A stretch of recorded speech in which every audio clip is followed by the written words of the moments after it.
Hey guys, it's James Flippin for the Artie Quitter podcast. Today, Artie had to go to Brooklyn for a TV taping, so he was unable to record a new episode today. We just felt like it's going to be too late when he gets back, so better to put something out today. Here's an extra show we did last week, and it starts out with a mention of Gerald. Gerald in Detroit and best wishes for him. This was, of course, before we knew what a scandal it was, in fact, behind Gerald. Nah, just kidding. Take it easy on Gerald. And if Gerald's listening to this, keep going, Gerald. Keep with it.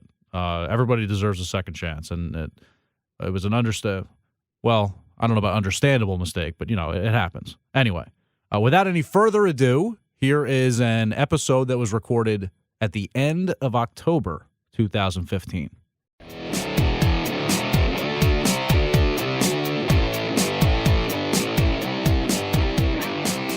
Mental state should be checked. Wow. That's what I was trying to say. All right. Because I had to go through like six different tests. Well, where's Gerald? He's in the hospital. What, you said we're going to call him? No, we want to wish him well. Who? All right. I never said we were going to call him. I said we want to wish him well. Again, I'm sorry. We're on? Okay, let's start. Okay. Do you think anyone saw that? You just went nodded and said, okay. Yeah. We can start whenever we want. Yeah. Dan just restarted the podcast by going, and okay. he nodded his head as if we're on It's not television. in the me. I was like, oh, That's all right, his action. okay. And we're going to start over and okay. All right. Now, guys, yeah. No. Well, there's a really loyal fan of the show, Gerald in Detroit, Joe Rosser. As a matter of fact, he's the president of the Artie Lang Black Fan Club. He is, the Artie Quitter Podcast Black Fan Club, and he's trying to do stand-up. And what happened? His brother got in a car accident? No. Gerald got in a car accident. And how is he? He's in ICU in Michigan. Here's the car. It's terrible. Okay. Oh, my God. The whole And thing's on fire. he's in bad shape in the hospital, and we wanted to wish him the best. Again, Dan is doing this for what reason? Because And the brother. What happened? No, I would have done anyway. But this morning we would not have done this. Gerald sends me jokes a lot in the morning, and I didn't see that it was from his brother saying that he was in the hospital because I couldn't scroll up fast enough, and it was first thing in the morning. I made a joke about what I thought was from Gerald. Because Gerald's brother has his phone, so he just wanted to send out a text. We should not and start over again because you did not explain that properly. Okay. What was it? Let's start over. Start over.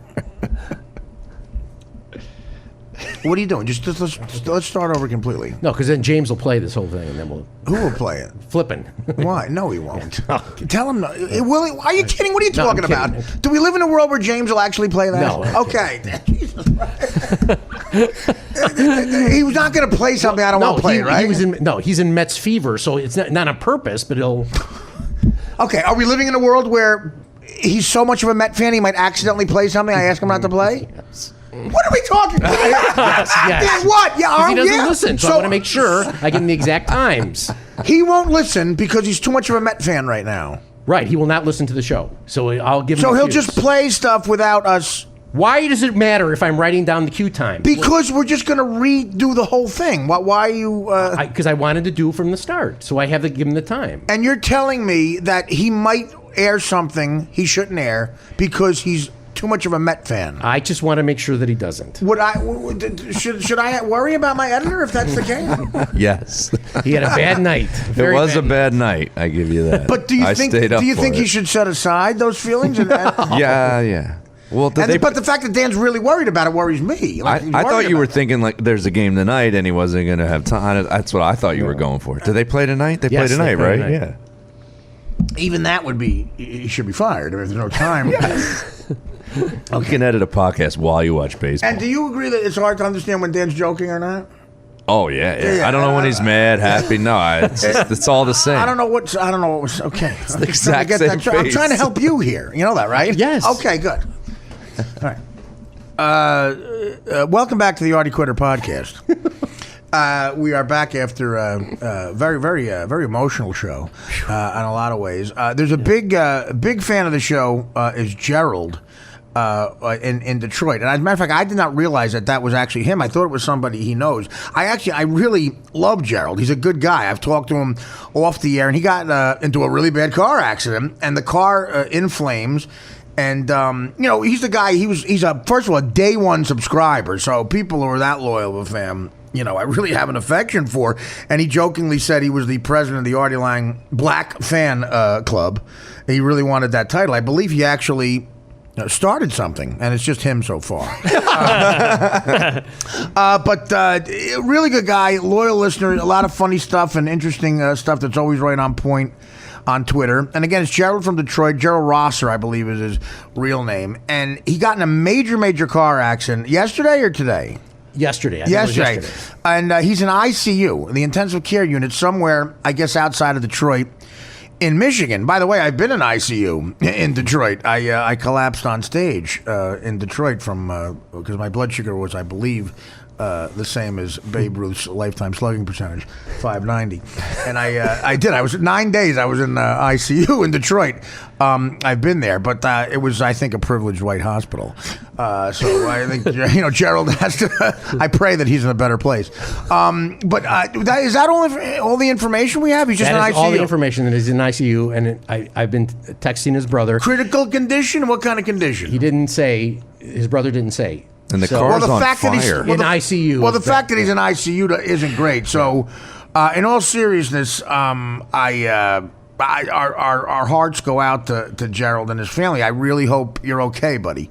I mean, we wouldn't take this time to talk about someone that we didn't know was legit a fan and a really good guy. So you're talking to his brother. Tell his brother I'd like to speak to him too at some point and see what's going on there. His brother has his phone, and this morning I didn't. Wait, well, yeah. Well, again, there's something that happened. It was a misunderstanding this morning that's so ridiculous that people on Twitter think Dan joked about the accident. He jokes back and forth with Gerald, and he thought Gerald was joking with him.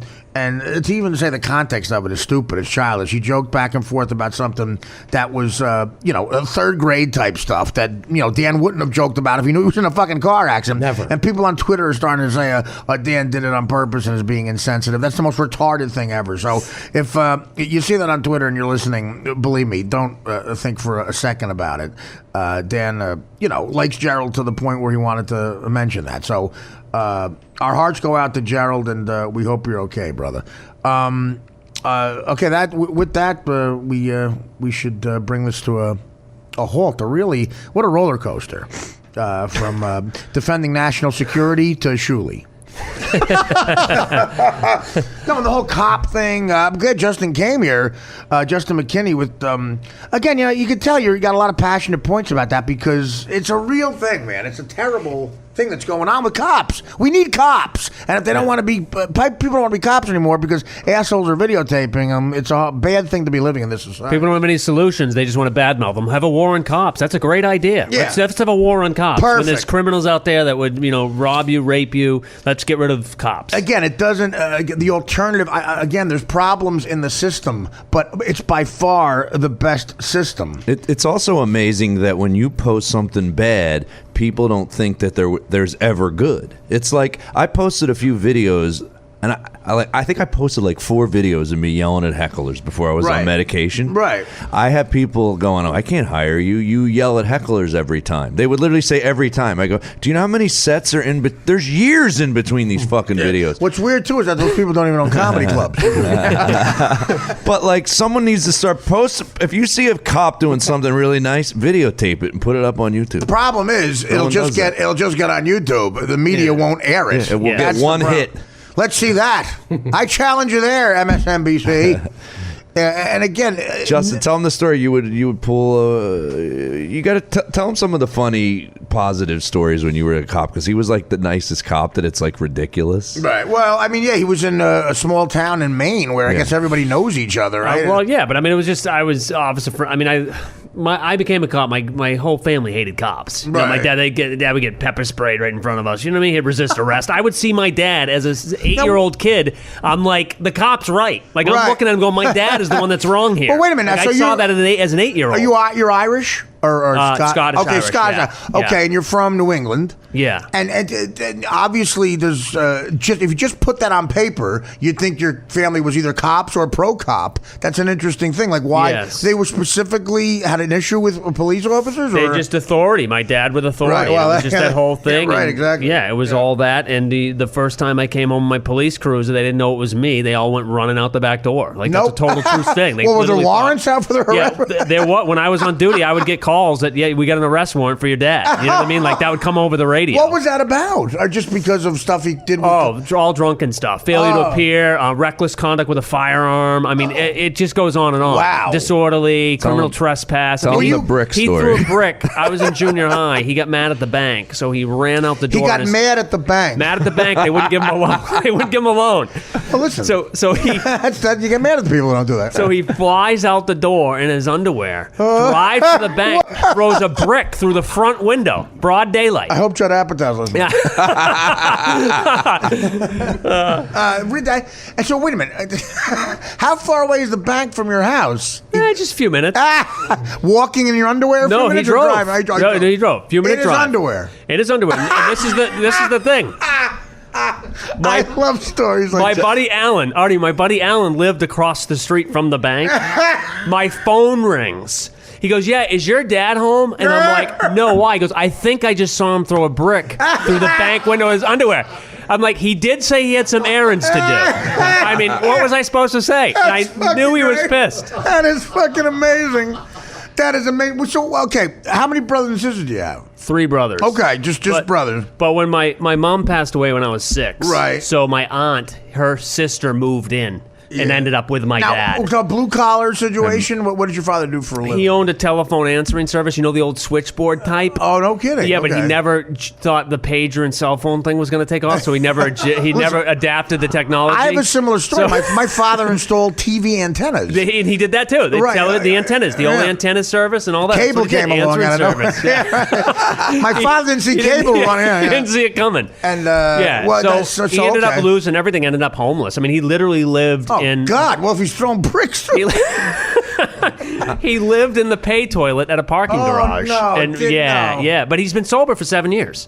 And where does he live April now? Fools. Now, April Fools. On April Fool's Day, he became sober, which when he told us all on April Fool's Yeah, no, that he that's was a going big- first sober, of all, we totally thought he was That's a messing with us. bad day to get Yeah, it's a sober bad day. because people every year people are going to think Yeah. you're bullshitting. The only Every thing is, year like, you're going to say I yeah. have 7 years. Yeah. April, Well, it's it's April April Fools, you know. Wait till give the me a- second. Yeah. It's funny because Justin was the first. That's a great joke. Was the first comedian that I saw in New York that was like getting all these TV deals because he would tell this on stage, then get the meeting, and Yeah. then tell this shit at a meeting and just fucking get all the money thrown at him. And I was just like, oh, I need to talk about that, but I didn't have I had near a as similar- much. Well, that's the problem. I got those early deals too because I had the same exact thing. Crazy life. My father was nuts, crazy stories, and I would get the stuff thrown. Also, I had the thing of a fat guy after the King of Queens.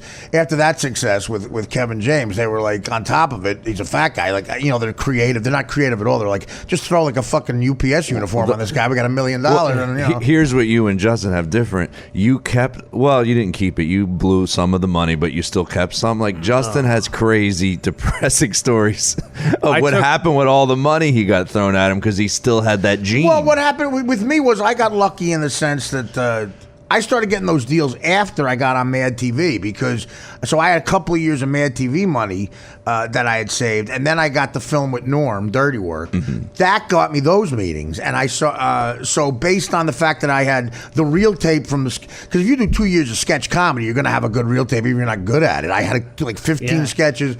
I had the fact that I had done Dirty Work with Norm, which didn't come out yet, and tanked, so people thought it was going to be a big deal. Which Norm, Chris Farley, and those stories. So that got me 4 years of just deal after Just kept deal, coming. and then I kept. Because I had been on TV, I kept doing stand-up, the sitcom, and then the Stern Show. Like, I got a lot of very lucky things that happened to where, as much as I fucked up, and I fucked up a lot and blew a lot of money, like, I still have, like, this place and other shit just because no one's that much of a fuck-up. Well, Justin took financial advice from the doorman at Dangerfield. This is the hilarious. doorman, the waiter. He was the waiter. The waiter? The waiter at Dangerfields became a stockbroker, 98, 99, I back wouldn't when the take- market was soaring, right? I wouldn't take food suggestions. Like, if you said the chicken over the fish, I'd say, give me the fish. Okay, go ahead. bad. What did he say to do? So He stock talked me into advice. slowly give him my money. I gave him all my money. I had these deals, 90, 98, 99, had these big deals. I gave it all to him. Oh no! Except, what? No. You gave it to the waiter. It kept going. Look, now I tell people you're supposed to give waiters tips, not take tips from waiters. It literally just ruined my life. Wait a minute. Okay, first of all, I didn't give it we're all at burying the once. lead because the podcast should have been 4 hours of Justin McKinney, and we're going to come back for this, I believe. Well, first of all, guys, where are you guys going? With the drain and the traffic, you're looking at 8 hours. You should stay anyway. It looks bad. Honestly, you don't have to do red eye, right? No, I might do a set at Levity Live tonight, but I'll blow that off here. I'm kidding. What do you have to do? You got to get back? Nothing. Well, you could argue that you should Hide from my family. beat out the traffic. Well, you could argue that you're going to be sitting in traffic. Oh, I know we are. So He just needs to get to Levity Live. There's a 7:30 show. That's all he needs to do. We can go to Levity Live. Wait a minute, though. That is an issue. I don't want to fuck him up here. It's Unless he wants to skip running his TV set. But tonight. listen, okay, wait a minute. Listen, you drove. You're obviously driving. I drove you. Guys, you could argue you should leave right now. I can make a good argument with the traffic. You should leave right now. What time is it? Levity Live in Nyack. I've played that a couple of times. I know It's about an hour from here in traffic. yeah, An hour and 15. It doesn't look like they've actually confirmed it. Oh, they yet didn't with me. confirm I'm going it. to say let me know. I'm going to send him an email right now. What TV spot are you running? I'm doing Comedy Live tomorrow. Okay. Gotham Live tomorrow. So, and you're going to run the... I was going to. I don't even know what I'm doing I had yet. another story I wanted him to tell that I thought you would think was God, classic. there's a backlog on what I just heard. I got. No. Jesus. But real quick before I forget, this is because he's doing Levity Live tomorrow. Yeah. Oh, he has a joke that I think's really funny, and he's going to cut it out of his set because Sandra Bernhard's the host, and he thinks there'll be a gay audience there. This is Gotham Live. Yeah. He has this funny joke that I think is hilarious, but he's not going to do it. And I said, you got to tell Artie. That Again, I'm the kind of guy who'll say do audience. it, but I'm the kind of guy who'll say do it. But I'm also the kind of guy who probably would have said don't give your money to the Dangerfield's waiter. But you can give good advice because you hosted Gotham Live. Several times, Do yeah. your own fans come to it? Will Sandra Bernhard's fans be in the crowd, or will she just? That's be a the good host? question. No, there's not. It's not like a Sandra Bernhard live gig. That's not what I found.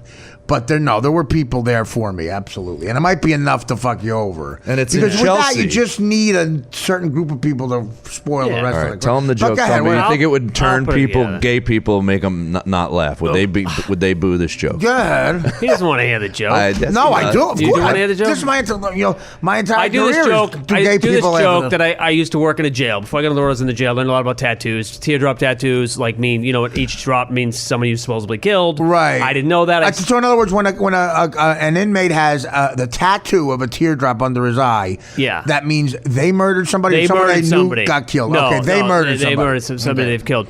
So I didn't know that. I saw all these tattoos on Facebook. What's all the tattoos? I've killed 5 people, and I'm like, well, it looks like you're being a baby about it. I'm like, Well, that's a great But joke wait, because I was about to but say, goes- God, he's sensitive about it. yeah, you might want to get those removed if you're going to make it in here, So, but then I go, I don't have any tattoos. I go, but if I ever got sentenced to prison, I would get a tattoo. I would get a lower back tattoo that says AIDS survivor. Right? Okay, So let me that- tell you something. Go ahead.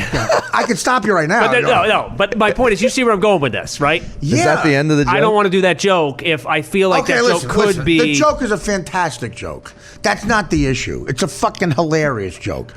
But I love in that this joke. fucking day and age where every comedy, even at the Comedy Cellar, which is supposed to be the epicenter of hipness and they get it and they're fucking supposed to be so cosmopolitan, nothing can offend them.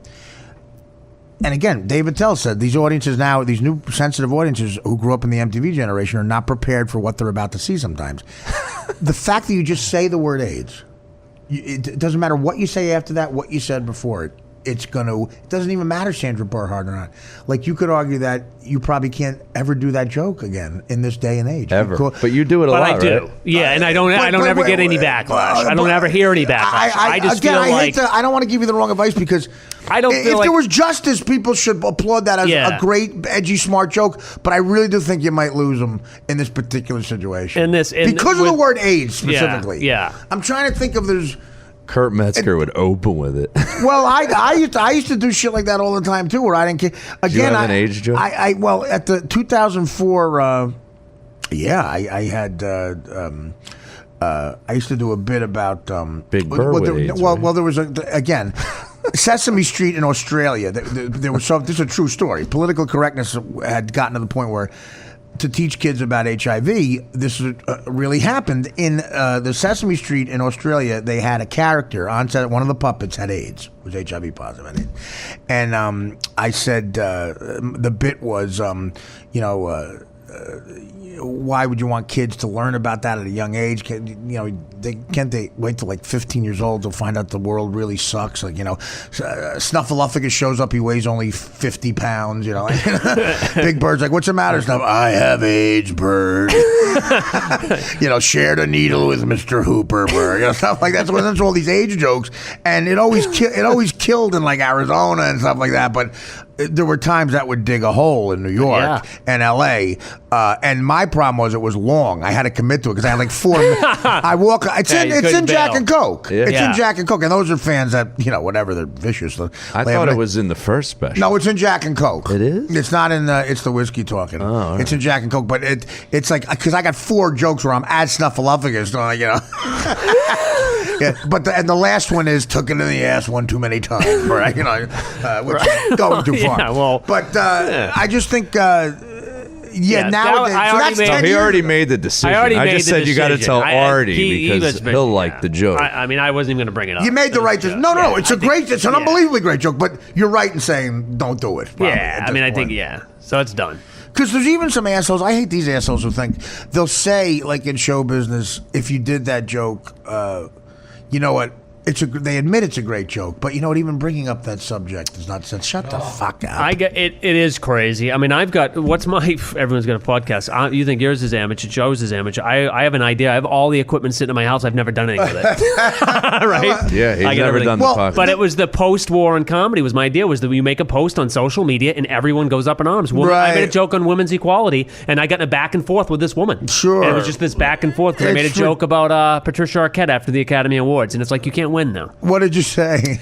I just basically said, remember she on the Academy Awards? Remember she said, about the women's she goes, it's time salary. women get equal pay. So all I wrote was, I go, you know what? I didn't realize equal pay for women wasn't happening. Every job I've ever had, my female coworkers made the same money as me. You mean to tell me all those jobs I was underpaid? Right? I go, not cool. That was it. That was the joke. And the one woman goes, you just lost a follower for that joke. Right. You don't joke about equality. But then I threw it out there to other people. I said, ladies, does this really bother you? And everyone was on my side. Like literally, it was just one person, and we just went back and forth in this war, and it was really comical, the back and the forth, and it was just so I just thought it was an interesting. But it is nowadays. It's like abortion, the Planned Parenthood thing now. If you go there, my gig about that, my joke about that was always like, I had a job where the female people were paid much higher than me, and I was a hooker on the corner of 43rd and 8th, and the chicks, every chick got paid higher than me. Yeah.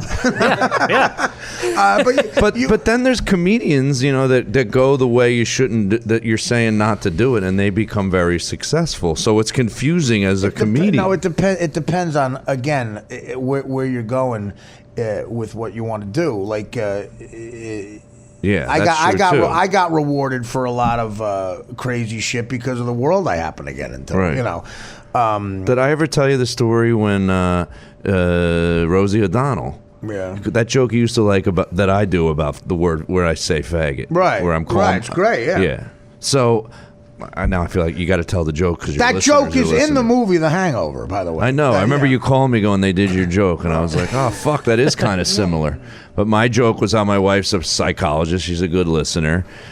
She's such a good listener. It's frustrating. I went to Vegas for my brother's bachelor party. 3 seconds in, she goes, you don't sound like yourself. I go, maybe that's because 9 of my friends are in the other room yelling faggot. Right. Now, Rosie O'Donnell was in the crowd. Now, this is similar to what your situation would have been. She wasn't even the host. She was just, I didn't even know she was in the crowd. Right. She was in the crowd. She gets up and does a set after me and goes, who was that comedian that just said that word? Right. I dare him. He's obviously an amateur. And I was just like, what are you talking about? How did she know? Yeah. No, I'm kidding. No, at the 2000... I'm like, the joke got a huge laugh, and it's the word faggot is used in a different context in the joke. That's a word I won't say. Like, that's some words I won't say. I still say... In 2004 at the Aspen Comedy Festival, I walked 3 of the writers from Sex and the City. I did that Snuffleupagus thing, and they walked out. And my manager at the time, Peter, gave me, "What are you doing?" They walked out, blah blah blah. And I'm like, "I think that's great. Like, you should shout that from the mountaintops." And I got a deal to do my first DVD because of that. It's the Whiskey Talking happened because I did that bit, so somebody else rewarded me for something. See, that's what I mean. That's where it's confusing. It's like it makes you want to just go. No, in the whiskey, it's the Whiskey Talking. The thing that I do a bit where it's based on a true story, and I tell a story. Tell it. The only way you can tell it is if you really use the word. Is I say the N word 80 times in it, and it's based on something that really happened. I was playing street basketball with a bunch of black guys. I wasn't getting the ball, and they were calling each other nigger. They were going, throw the ball, nigga, I'm open. And the story, the bit is, what if I actually just said I'm open, nigga? See what would have happened to get the ball. Right. And the bit is about what would happen afterwards. And I say it like in slow motion because that's how it felt, like I was saying it was a dream. And I say the word like 50 times in it, and it was like my centerpiece bit for a long time. And it killed. And, some people would tell me you can never, ever do that. And other people were like, that's the reason we like you as a comic, and it got, I think it has like 2 million hits on YouTube, that one bit from Mr. Whiskey Talk. Crazy. Yeah. See, Justin, is the reason you're not doing the bit because you don't think it'll work in front of a gay audience, or you think it's not nice to do in front of Sandra Bernhard? No, the gay audience, I think it's a combination of everything. It just didn't feel right. Yeah, it just doesn't feel right. I don't want to fit, you know what I mean? I don't want to do, and who knows? And even though I know, you know what I mean? I don't know. I just, look, you got 8 minutes, I got hours to, how much material to pick from. Do I need to do that bit? No. The weird thing is about that show, Gotham Live, I don't know if this makes me an asshole comedian. When I did it, I put all the material that I'm not allowed to, that I would never be allowed to do anywhere else as my set, because I was like, I don't give a shit. I want to do all the jokes that I want to do the jokes that I like that I could never do on Letterman because they're not perfectly politically correct. Right. Because I'm guessing, because Justin's a really clean comedian, you probably wrote that joke because you get a little, you want to try to be a little different. Something, it gets a little, you go, let me try writing some edgier stuff. Or do you, with a comic, or it's just a funny joke that came to your mind. Yeah. And you just didn't try to write something like that, and you go, okay, maybe something I wouldn't do, but it's just, I got to be true to it. Just because it's funny. It's just funny. And that's why I want to do it. Do you have a chunk of that? I had an earlier joke that it actually morphed from. The original joke that I first had, and you can't do them both in the same set, but I had a joke where I was never an altar boy, but if I ever was, I think during confession, I would have told the priest I had herpes. So it was just that, it was that little tiny, a little tiny joke like that, and then I thought this was better. So do that one instead.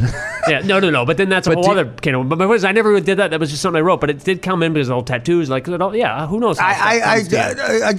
Kevin Brennan at the Cellar was telling me, and again, this is an old bit. He didn't know it though. He thought it was newer. It was something the bit I do about. This is true. I saw a midget. A midget said on TV he was complaining. Little people were complaining on the show. Little People, Big World, and the guy said calling a little person a midget is the same thing as calling a black man the N-word. And I said that's interesting. I went out one day and I tried both things to see if they're the same. And I found the random little person. I said, "Hey, midget." I found the random black man. I said, "Hey, nigger." And I got to tell you, there's a huge difference. So I did that, and he saw me do it one time, and then he saw me. And he came up and said, "Hey, man, that's funny." And then he saw me do it again, and I said, instead of nigger, I said the N-word.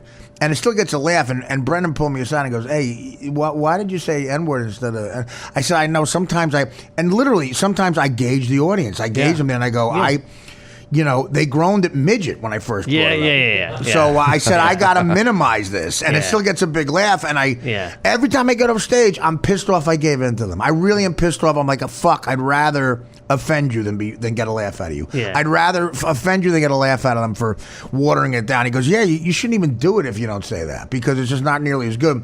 He didn't realize that I had done it in a special before, and it was an older bit that I do. And, I wish I was better at this, but when I try new material, a lot of us do this, but I wish I could do it in a more pure way. When I try new shit, I do the new stuff, and then if it doesn't do that well, I fall back on the crutch of old shit to get the laughs, So that's why I was doing something older.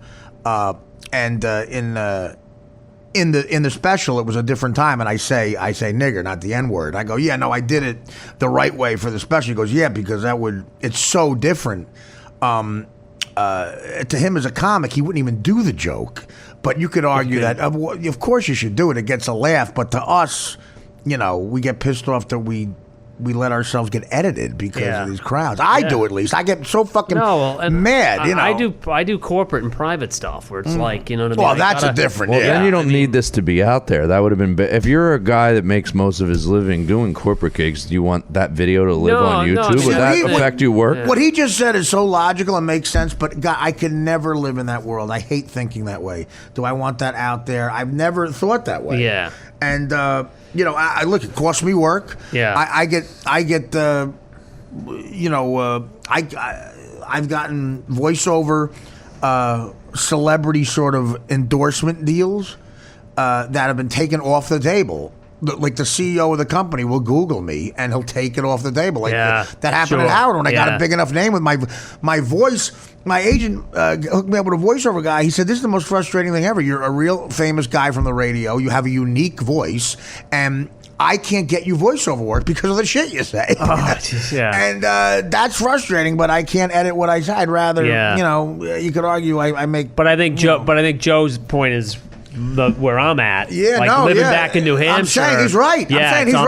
But it does stink. I'm not telling you not to. I even said you made right there. You made the decision. You can. You're doesn't mean Artie. You can go the other way all you want. It doesn't mean I don't do when I do lives. I don't push the envelope and I do some because I will do that. I'm not always clean. I like to work a little dirty sometimes. But the point is what's out there on the internet because you can lose jobs. With me, it's not. Oh, you're 100% right, and I agree with Joe, and you should go that way. I'm just saying, I'm not even talking about jokes. I'm talking about the fact that I had to kill. We were on Stern for all those hours every day, and during the news, I would say shit that wasn't even a joke, like opinions on stuff I just should have shut my fucking mouth about. Even here, every day I say stuff that'll probably cost me work if the guy. The biggest thing was 7-Eleven was I had been on Howard for a few years, and 7-Eleven was going to have a new hot dog machine that they were going to have, where that like injected the cheese in the hot dog, something that killed you. And they wanted me to be the guy who introduced it for the world for 7-Eleven, and it was a lot of money. It was like I think like $750,000. Oh my god! Okay, for it was. Oh my god! 3 weeks. 3 weeks of shooting. What? Okay, something like that. So actually no, it was. You know what it was? It was we had to cut out 7-Eleven. When you just make a note of that. We'll just say it was a convenience store. A big convenience store offered me all this money, and it was it was $750,000. I can't say the convenience store, but anyway, they find out the guy who's the CEO has to approve all that shit. So he doesn't know who I am really. So they go, we'll send you some information on him, blah blah blah. The CEO supposedly is 7-Eleven or whatever. The guy who makes this decision is in his like mansion somewhere. And he's listening to me on the internet, and he hears me, I believe, do that N-word bit I was just talking about, where I do the basketball thing. And then he hears me on Howard telling a story that got me on the Stern Show about getting arrested for possession of cocaine. That was the bigger thing because it was a convicted felony thing. And he called up the people and go, what are you talking about? We can't hire this guy. There's no way he's doing this.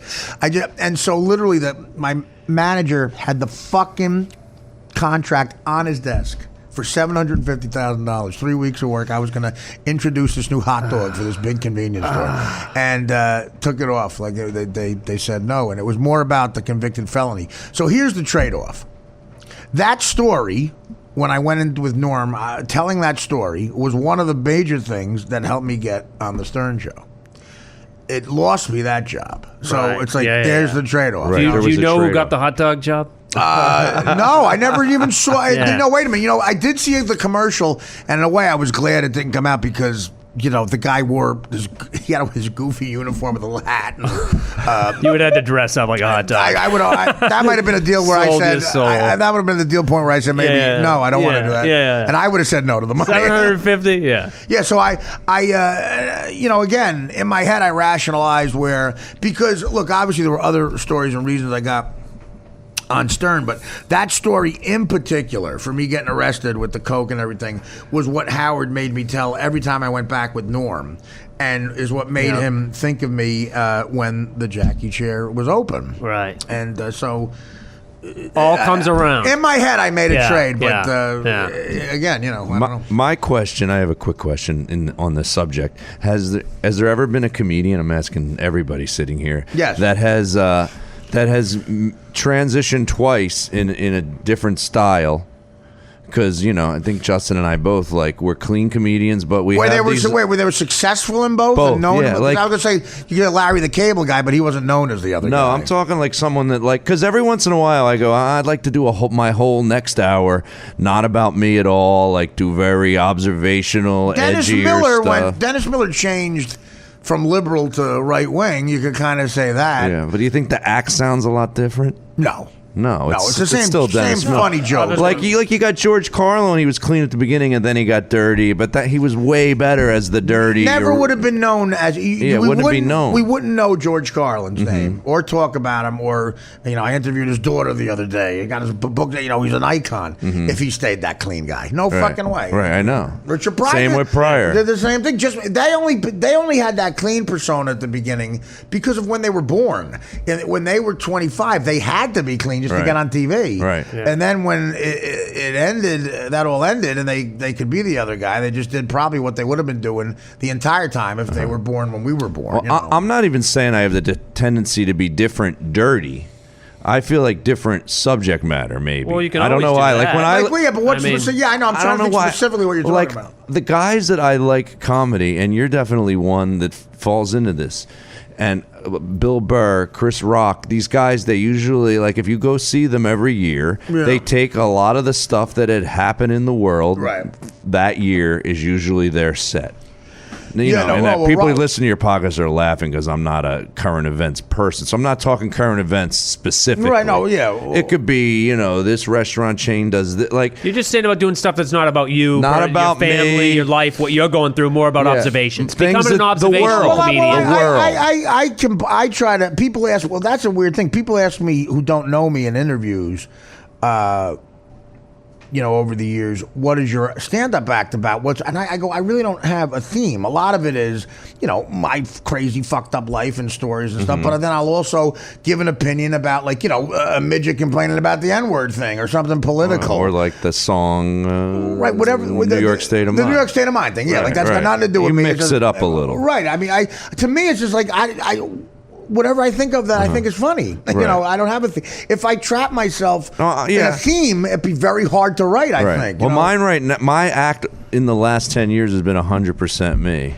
And it's funny because my wife, I always talk about my wife. I don't mean this in a negative way, but sometimes, she said this recently, when I listen to your really old stuff, it was punchier. That's what she says. Listen, a lot of that a lot of that has to do maybe with this Alexa. It might. I agree. I wonder sometimes. You're without question a different comedian than you were before this Alexa. I'm not saying good or bad. I'm saying you're very different. You're the first person to say that to me. Really? Yeah. What is different? I'm curious. Less anger, first of all. Is the way the joke sounds if you close your eyes different? Is the amount of punchlines different? Because she says I just kind of talk more now, and I used to have, Justin, you're very punchline. You got a lot. You. Is that what you meant by that? Well, you have punchline. I think I used to write. I do, but the jokes, when I start working on the joke, it almost says no punchlines. I think you care a little bit too much about what the audience thinks more now than you used to. I think you seem more neurotic and sensitive about it. Now that can make you funnier too. What do you mean? Just because I think when the anger goes, I think part of part of you that wants to please the audience gets bigger. And you write accordingly, I think, because you care more. And then, first of all, the greatest comedians ever are like that. From Richard Lewis to Woody Allen, that neurotic thing that can make you I'm not saying you're less funny. I'm just saying there's less anger about your act than before the medication, without question. Yeah, the jokes, and you write from your anger too. Completely, it's all comes from a mad I was place. I used to be livid. That N-word thing is completely. I'm mad at the fact that guy said that. The Empire State of Mind thing is I'm mad that No one points that out. And then the other stuff, it's all from anger. You're not even immediately angry. You're like seriously like I could imagine you yelling about that. Yeah. You get, but again, if you were going to do the current events thing, and I'm saying this jokingly, and I don't even just mean current events. But I'm making a point. Stuff. It's like if you were going to do that, you'd have to know what the GOP is.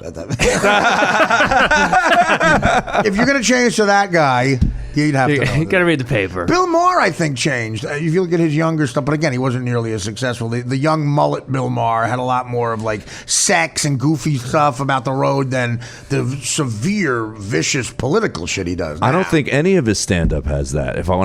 Even now, if you go see him, it's like it's not the super smart guy that you see on Politically Incorrect when he does stand-up. Really? I find. Watch his last 5 specials. Really? I'm wrong then. It's all the politically correct guy. Okay.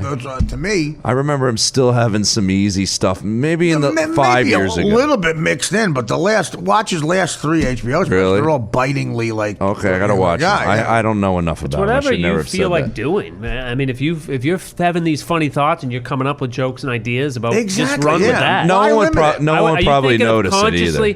Are you thinking of consciously saying my next special? I want no jokes to be about my family. I've been trying to do that. Why put it's yourself in that stupid. box? To me, it makes no sense. Yeah. It's hard enough to write jokes when there's no limit. Yeah, just have it be about everything. Or start it as a 5-10 minutes of your set, and if it's good, then you can add 10 to it. If that's good, you can add 10 to it, and then no one's going to care. I mean, you're up there being funny. The thing is, Joe, it's still through your lens. You have to right. That's 100% right. And the other thing is, I joke about it. I even tell these younger guys. I mean, like Chris Cotton, they don't know. You gotta. Again, it's worked for you, and you've proven that. Now you can say, this critique doesn't work for Joe because he's made a living in stand-up not having to do this. But if you really wanted to do that, you're a really funny guy based on writing jokes about what you know, which is you. If you open up the world of what you know to all these current events, like reading the paper and really getting into the political shit, you're a funny guy no matter what. I bet you could totally write funny shit. I try to tweet stuff like 2 days ago. It came out Cosby raped 2 more. 2 more came out. Yeah, exactly. I don't know if this is an easy joke, but I tweeted. I said, wow, Bill Cosby, 2 more rapes. I go, he's starting to put up. How did I word it? He's starting to get close to the unconsensual numbers that Will Chamberlain had consensually. That's a good. That was the joke. That's a He's good, starting to like loop over, I think. And then I tweeted my second joke was an old joke that your old roommate and I worked on together, which was about Wilt Chamberlain. I bet he has so many illegitimate daughters that's where the WNBA came. No, that's a great joke. W didn't stand for women's. That was another one. I like jokes. That's like hard that. to beat. My two Cosby things I've been trying to work out. I don't even know. Again, you question like to me, I was concentrating on the fact that he's so good at putting these women to sleep. It's unbelievable. Like he's almost like a hacky hypnotist in Vegas. Like, he's like, okay, on 3 you're going to be asleep. You're going to be asleep and you're sleeping. You're sleeping. I am not raping you. I'm not raping you. There's no way I'm raping. Bill Cosby is not raping you.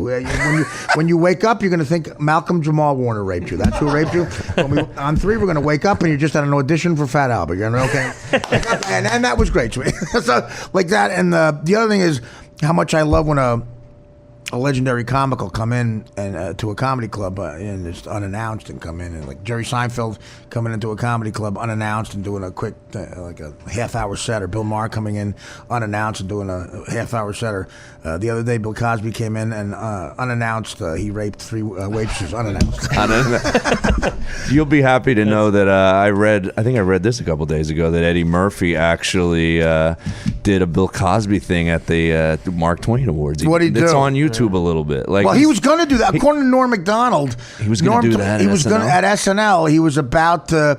Literally, Norm said he was backstage contemplating it. The writers gave him stuff, and he wanted to do a Bill Cosby impression and a joke as Bill Cosby. That's what this was. And he said at the last second, he said, "Why hit a guy when he's down?" That was in February. So now I'm sure. Mind. Well, those 2 more girls came out.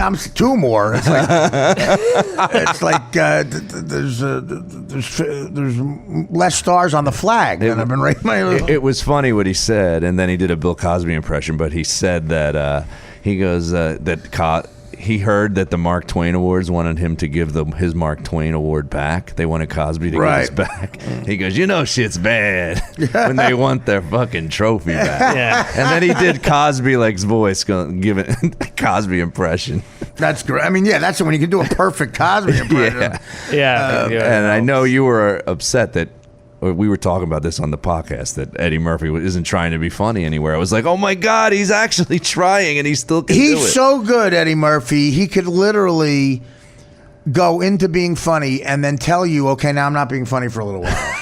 He did that at the first MTV Movie Awards. Try to find this on YouTube. I guess they begged him to do it. God knows what they had to pay him for to do it, because it was like 1993. He was already this megastar, and he hosted the show. I remember. And he came out and he goes, "Okay, tonight, guys, listen. We're in a rush. I'm not going to be funny the whole time. Sometimes I'm going to be just serious and introduce somebody. Because other times I'll be funny." Now, how many people are talented enough in history? First of all, and rock star enough in history to get away with that. So he does a thing where he introduces, like, I think Sharon Stone wins an award. She's wearing a weird hat, and she said something serious, and she left, and he said something funny about her hat. He goes, that hat was like blah, and he said some punchline about the hat. People laughed, and he goes, see, that was the funny part. Now I'm going to be serious and going, it was very nice what she said. He's not good. I mean, great. But you just begging him to. You heard these rumors that he might go on tour again and do another. He says that here too. Oh God, it's like, okay, do it. I mean, do you really have to make Pluto Nash instead of that? Yeah. Well, he should be doing stadiums. Yeah, he was a guy. People forget that, people talk about Dice and everything. I saw Eddie Murphy at Madison Square Garden in 1988 or whatever it was, 20,000 seat garden. You're so lucky. Was that the Delirious or Raw taping, or was it? Yeah, Raw. Not a taping. Oh, was he? He hadn't taped it yet. He was just working on it. Yeah, it was the tour. Yeah, he was doing a warm-up set at a packed Madison Square Garden. I'm opening for Bill Burr in front of 15,000 on Friday. Wow, but again, Bill, I'm nervous about it. God, good for him, because Bill is a guy who really deserves that. He's a guy you really like, and it's like the 15,000 people, to get them to come, that's really impressive. Yeah, that's a lot of people. Yeah. He just was up in Boston, broke the record for sold out shows at the Wilbur. How many? He did like 18 shows. I was going to say, I play the Wilbur. No. I still sell that out. How many did he have to do? He did 18 shows. 18 in a row, like that. 18 in a row. Like, two a night for like a couple. Yeah. Joe was with me. I mean, at the height of my Stern days, and this was with plugs on the Stern Show. I think my record was 10,000 people one time, but you never tested it though. You never tested being able to do that, because I don't think comedians are doing those places. I didn't even know exactly. I was like, I don't know if who knows, but I never pushed it. That's for sure. But like, let's add a second show. You probably didn't even think that. Universal. Well, that's because I had to be back at 6 a.m. Monday. I didn't want to do a second show. That's true. The Universal Amphitheater, Carnegie Hall sold out in an hour for me at that fucking. You could have easily done a second show. Third, they fourth. wanted me to. Well, they wanted me to, and I was like, I it was just pure laziness. But that was back before. And then Dane Cook got involved. Look, I'm not putting myself in that category. You got to give Billy Burr a lot of credit, because he did it purely from creating an audience from being funny. He did exactly what you told me to do, which is just go work on your act. That's what they said he did, right? He came into the clubs. Yeah, he didn't even want to talk at the end. He would go home and work on his act. Colin Quinn was in here talking about that. He goes, the guy always points to is Bill Burr, like in those years, those classic cellar years where everybody was at the table, like, the Louis and the, late 90s, early 2000s. Yeah. Bill Burr had hung out. He just disappeared. And I remember talking to Bobby Kelly or somebody about the fact that I don't see him here anymore. He goes, yeah, he kind of disappeared. And some comics gave him shit about it. He goes, you know what? This is not productive. Sitting around till 4 a.m. making my friends laugh and goofing on each other isn't productive. I'm going to go work on my act, and that's what he did. It's unbelievable. Yeah, and that rant in Philly that helped too. That was a big. Where for 15,000? Where, Joe? The Wells Fargo Center where the Sixers play. Oh, so good for you. In my hometown. What a great I gig. asked to go on it because it's my home city. I thought it'd be fun. How many comics on that? I had to get my... Is it just you and him? I'm not sure. I'm told it might just be me and him, and I didn't even want to ask for free tickets. So my brother, my sister, my mom and dad are paid. They're sitting all the way at the top. I'm almost wish they didn't come. There's a little bit of a comedian, like you guys are probably the same way. Did they come? They were at Carnegie Hall, right? Yeah, I almost wish that, and that didn't go well. But you did well there. No, I didn't. Yeah, but you got a big laugh with that line. But I didn't have a good set because it was a disrupted audience that night. Yeah, I didn't do well that night. Well, Florentine was on stage when Howard walked in. That was the, know. But really, because I was backstage. I thought you did well there. Is that not a good memory for you? It's not a bad memory, but I remember the Beacon was a lot better. The Beacon Theater that you and Nick did was that was a much better crowd. And I was a lot, and that sold out too. That was 3,300 at the Beacon. That sold out too. You know? I was gonna say it's funny because it doesn't seem like long ago, but I bet I'm not as good of a comic back then, so that might have been why I didn't do as well. It's almost 7 years ago already. It seems like it's more than that. Can you believe that? It's like, only set. I thought it'd be 12, 13 years ago. Carnegie Hall. Yeah, that's what I'm talking about. Carnegie Hall is 9 years ago. 9 years ago. Yeah, November of 2006. Yeah. The Beacon is 6 years. I mean, like six years ago. That's one of the best compliments I've ever gotten as a comedian. It was like in the last year. This Johnny Lampert, who you know, he actually goes, you know what, Matarese, the one thing about you, he goes, every year you get better. He goes, I'm not. Should I say the name that he said? Well, right, you had a very low starting point. No,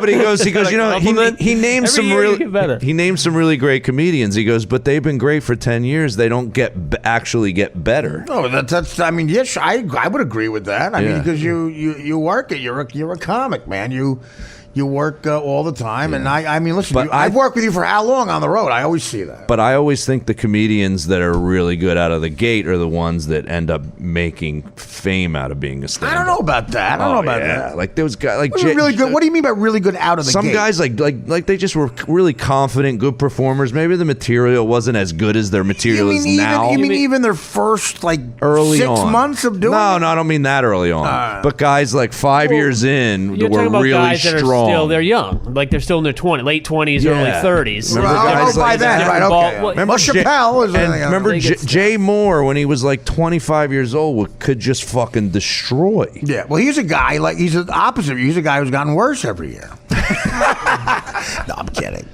I'm a friend of Jay's. I'm trying to. Joe teed that up, so I took it. But Jay Moore is a really, he's always been, feel, a seasoned stand-up comedian. I can't remember seeing a new hacky, shitty Jay Moore. But from a guy who can transfer from a good impression into a comedy bit, and you're right, he's always been sort of just there, But even when he got the part as on Jerry Maguire. I think it might have been like his first acting audition ever. Something really early on. He was really good in that too. Yeah, he was a perfect villain. Was that after SNL for him or before? Yeah, it all happened after SNL for him. All that stuff. Yeah. Oh, so maybe SNL was when he was a pretty young guy. He got. Yeah, I mean, but he talks about in his book pretty openly about how it was so hard to get on at SNL, and your confidence level goes down, and then he was on a trajectory to become mainstream in movies, which is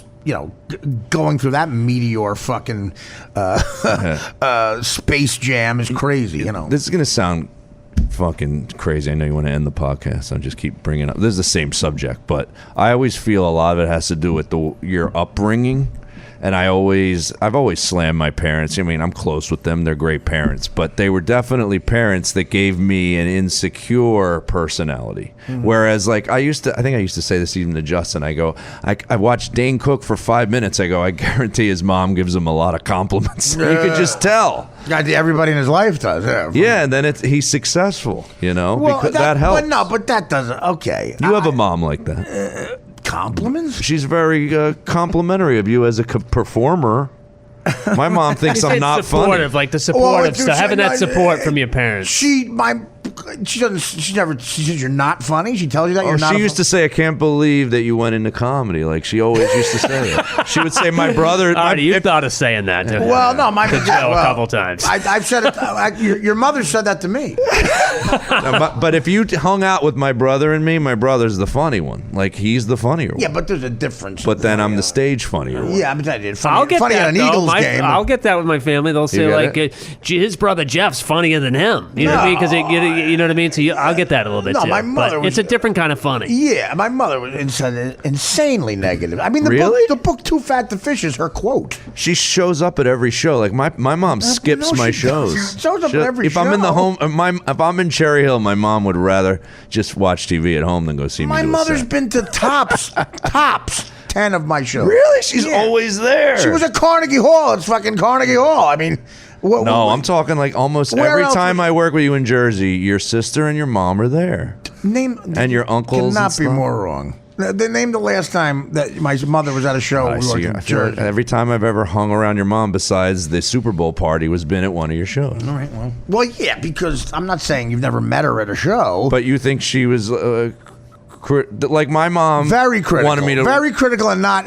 in a way, but in a way she didn't even screaming at me about stuff that she thought was helpful. That if you would really? read it on. Of course, if you would read it on a piece of paper, it's insane that she wouldn't be able to believe what came out. Funny of her hearing you mouth. guys do a battle on whose mom This is great. I didn't know this worse. because I always thought you had a very like a super positive showbiz kind of mom. I don't know why. I did.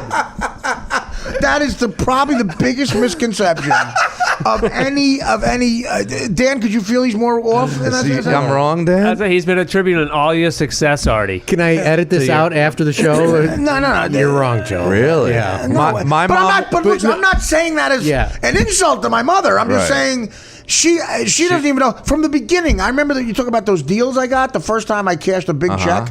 Like I purposely did this to her because Too Fat to Fish is something she really said to me. I was about to go fishing at 5:00 in the morning because my boss at the port when I was a longshoreman said let's go. And I never went fishing. I didn't care about it. And I went out the night before. I got ossified drunk. I had been asleep for an hour. I still smelled like tequila. And I was going to fish because my boss wanted me to. And my mother was up at 5 a.m. vacuuming. Okay, that's what she was doing because she vacuumed before she went to her job as a secretary because she's Italian and batshit crazy. We have a very similar mom. Yeah, okay, so she sees me and she goes, "Where are you going?" I go, "I'm going fishing." She goes, "What?" She goes, "I'm going fishing." She wouldn't let me out of the house because she felt I was too fat to fish. Because you're too fat screaming it. So the neighbors heard it. It became a story. The neighbors heard this, and she goes, she didn't think I was capable of navigating myself on a boat. She goes, "You'll fall out of the boat. You'll drown. You can't go fishing." I'm 22 years old. I called up my boss at the port and said, "My mother won't let me go fishing." and he was Italian guy from Newark. He goes, "I get it. I'll see you tomorrow. I'll see you Monday." I went to sleep. I woke up at 3 p.m. and she made me a mozzarella omelet, and I was so glad I didn't go fishing. But I said, "Ma, did you realize what you screamed?" Because the neighbors were talking about it. It was so funny that phrase "too fat to fish" just flowed out of her head. So when I made enough money and I started a corporation, I named it Too Fat to Fish. I got the first check, my first big check in life was for over 6 figures, one of those deals. And I showed it to her, and not once did she say, "I'm proud of you. I always knew this." She was like, she really thought, like, what do you have to do for this money? Why are you getting paid this money? She thought I was running guns to Cuba for Fox or something. She had no idea why I was making the money because she just didn't think I was capable of doing something that warranted that kind of money. She was being negative in a way she didn't even realize. Yeah. I mean, That's what do you, like straightforward. What do you think? She's like Liza Minnelli or something? I mean, Wow. I don't understand. God, no one has ever said That's something. funny. Well, your mom would be happy that I thought your mom was like the type that would sit there and like laugh at her son and what are you doing comedy? No, right? Artie's the best. No, I'm way Artie's the wrong. best. Oh my God. When I got office detention. I remember for the first time, and then I got suspended in the 6th grade. She came in, and as a matter of fact, the teachers would say you're refreshing because a lot of these parents defend these assholes. And my mother would come in and go, "What happened?" And, he did this. That. She goes, "Yeah, it was probably him." No defense at all. Was your grandmom negative too? Because I have it, mom and grandmom. I was doubled up, and my grandmom lived around the block, so I got it from both. My grandmother, my Italian grandmother, here's how she was. I've told the story.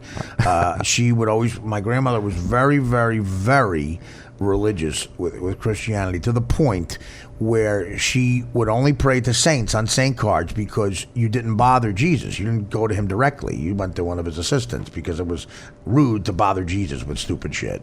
So she prayed to saints. There was St. Michael, St. Christopher. St. Christopher is a saint of travel. bother Jesus. Right. So St. Christopher is the saint of travel. If you had a son who was a pilot, That is a scene you in a prayed to sitcom. St. Christopher. Yeah. And she prayed to St. Joseph from all my cousins. And I would say, I saw her one time. I said, what do you pray to St. Joseph? She goes, well, he's a patron saint for the working man, for carpenters. You know, he's a carpenter. And all my cousins were carpenters. That's why I pray to St. Joseph for them. I go, okay. And then I said jokingly, what do you pray for me? You know, I just kind of, barely got out of high school and everything. Dead serious. She said, I pray to St. Jude for you every day. I said, oh, that's nice.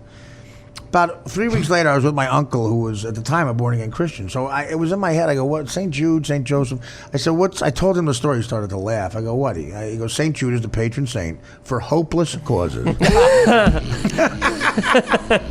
There you go, Joe. So my grandmother was being nice to me, but showing that she thought I was hopeless. Literally, she was praying to the saint for hopeless causes at 18 years. I was 18.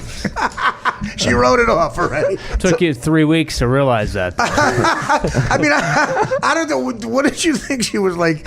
I would take me that. for tap dance lessons? Yeah. And go, yell at the fucking teacher because I wasn't getting the right feedback or something? She doesn't put off, I'm not proud of my son. To me, she seems very proud of No, you. yes, of course she's proud that I got her a house. I think maybe it's now. Maybe it's now versus then. Like with my mom, I find that it comes through more now. But when I was younger, it was just felt very mean. She would say to you, what would she say? Okay, to you? well, this is more about Now I'm trying to think, what the fuck was this woman saying? Well, to this you? is more about my grandmama because when you were saying your story, it just made me think of this. What about Levity Live? First of all, I haven't heard. Oh, yes, it hurt. We got to make a decision here. Yeah, I haven't. Because I would feel terrible. Look, don't worry about the it. urgency. Dude, why don't we just walk into a comedy club in New York City and say, "Can Justin go up in 10 minutes?" We have a better shot at that. We're going right through the city. If it's 7:30, there's got to be somewhere you can get up Yeah, tonight. I can go stand up. if or you the gotta strip. be- Just walk in and go on. Yeah. But what I'm saying is, if the decision is Nyack Levity Live 7:30, I can't express how urgently you should leave right now. Yeah, I don't think they're I don't they're think not it's saying gonna he happen. has it. I don't think so it's gonna it'd happen. be stupid to I start checked my driving. Then what Joe just said is completely right. You can get on. Yeah. He's got to run his 8-minute set somewhere tonight, All right. and that'll be easy. I think we can pull that off easily. This one is more classic that I think you'll find kind of weird and interesting, but because you were talking about development deals, I remember when I had a development deal, I decided to move to L.A. Right. because I had to write the pilot with the writer. I remember you telling me that in Stand Up New York, like whatever year that was in the 90s, that you had a deal. I had a Was it deal. UPN, right? No, it was Was it one of those other networks It was like a VH1? production Or deal. okay, no, yeah. not But- the VH1. oh, that You was were a with- different Were one. you with Peter at the time? Yeah. Yeah, because No. I fired Peter. Yeah, that's and then right. got the deal 3 weeks later. You had just fired Peter, yeah, because I remember he Was- Peter was He livid. was mad about that. Was that the Overbrook deal? Yeah, Overbook Overbook, Entertainment, Will Smith's production company, and then NBC signed on. But yeah, I remember I got the development deal. Was the All those people lost their jobs, Yeah, by the way. you're probably Exactly. right. Most money I've ever Including Will Smith. Most money I ever made in my whole career was that check. I go over to say goodbye to my grandma. The other reason I was moving to LA is I got an agent out of it, which is fucking hilarious how this Sure. business works. And you're so dumb that you just go, yeah, let's sign another guy into commission that for no reason I just gave them money. Makes no the sense. deal was done. Yep. So I literally go over to my grandma's around the block. I go, just want to say goodbye. I'm moving to LA. Just want to say goodbye. She's crying hysterically, right? Yeah. I call up my mom. I go, Ma, why is we say mom? Do you call him mom? Is that an Italian thing? Mom and No, I never called none, but I would say call grandma, my grandmother. I call her my mom and my Yeah. pop-up. Right. I go, It's a Mom, Cherry Hill thing. mom's Sounds like a Cherry Hill I go, thing. mom's crying hysterically. She says she's so worried and sad that I'm moving to LA. I go, did you tell her about the money? Yeah. She goes, no. I go, why? She goes, I didn't want it to look like I was bragging. I go, it's my fucking grandma. Like, how is that bragging if you tell your grandma, your own mom? That's your mom. You can let her know. God, She's crying over here. God, you're neurotic. Is that a neurotic? That's the story you're gonna give me? No, the other one. Dude, Artie, That is what the. Right. Justin's got way worse. His no, mom I'm died. staying Way with worse. him. I'm Way staying worse. with him for the next 2 nights. Way worse. You shouldn't follow. You should not follow Justin's father in underwear throwing a brick through a bank with your mother thinking she might be a little bragging with.